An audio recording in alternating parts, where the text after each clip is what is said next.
Let us spend a short time with our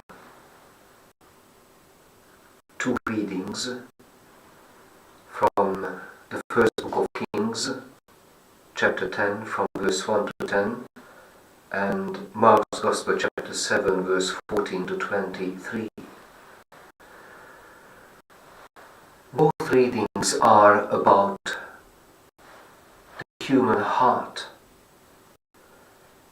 Our first reading, the conversation between King Solomon and Queen Sheba, showed what the human heart is capable of when it is full of wisdom, full of God's grace and word. When the human heart is fully alive, it creates friendship between nations, in our case between two rulers. It creates friendship between persons, between Solomon and Queen Sheba. It creates a conversation reflecting on the issues of life. But in the final picture, as we saw when King Sheba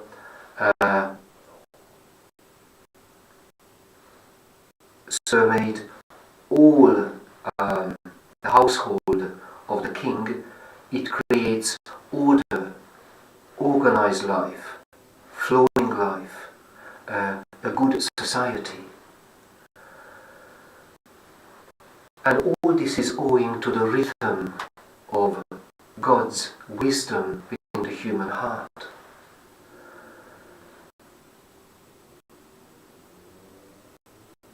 In our Gospel reading, Jesus also speaks about the heart, specifically when God's wisdom, this life-giving rhythm of God's grace, is hindered. What is unclean, it can also accumulate in the human heart, just as wisdom does. And then it creates a blockage and prevents that free flow of communication, of friendship, of family life and social life. God's grace has a natural rhythm, just like when we celebrate the Mass, the Holy Mass, or say the morning and evening prayers daily, just like our daily prayer life. It has a rhythm. There is time for focusing, there is time for action, there is time for rest, there is time for withdrawal and reflection. This is how God journeys with us in the world, and how He invites us to journey through our life in its proper rhythm.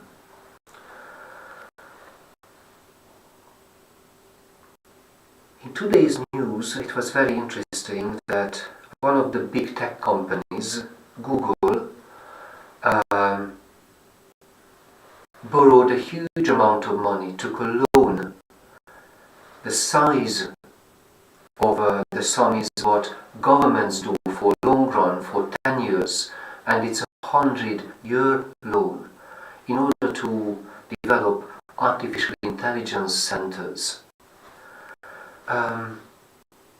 When we humans use AI, and we'll see the connection with today's gospel topic very soon, the problem is not what we achieve with the technology, what problems we resolve with this technology, because these tasks can be useful. But the problem is the acceleration of our human journey, because with AI we are capable of doing things very shortly, very quickly, and very frequently. It's so efficient that it doesn't require rest, reflection, withdrawal. And we humans tend to fall into the trap of the I and our desires, and we use it as frequently as possible.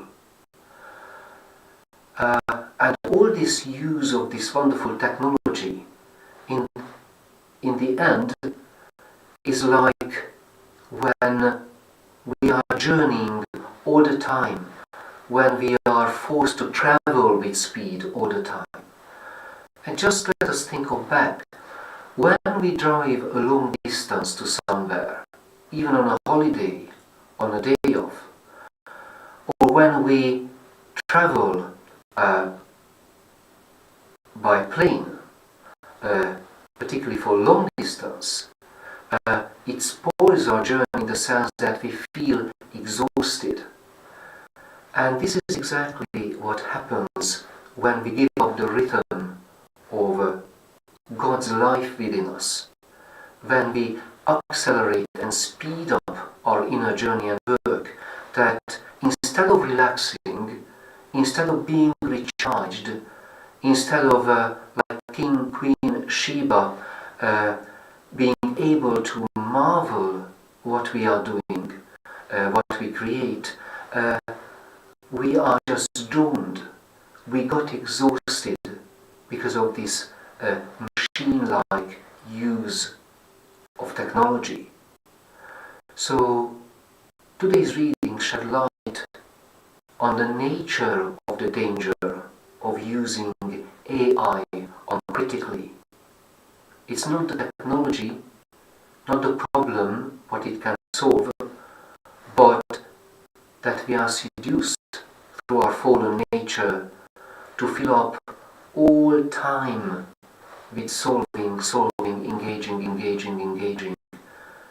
And as an outcome, our human soul gets exhausted, and the vacuum is created in us of which the gospel speaks.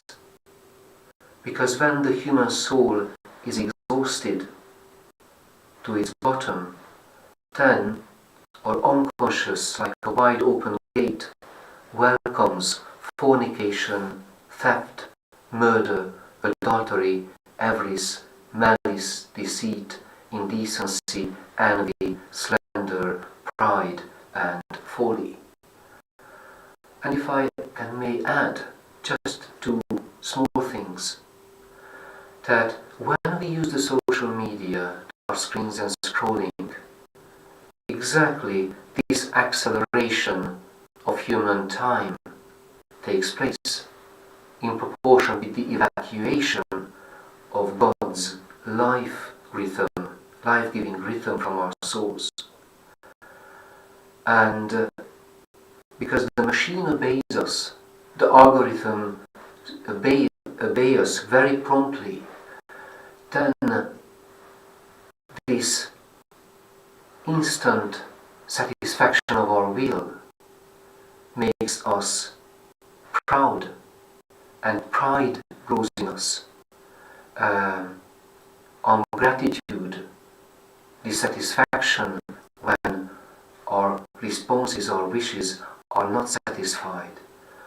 So we develop an overtly inflated ego, impatient and proud of his instant achievements. May the receiving of the Holy Eucharist slow us down. May our regular readings, our daily prayers, our regular readings of the Bible slow us down to get the balance right in order to live according to the life-giving rhythm of God's wisdom in us. Amen. Amen.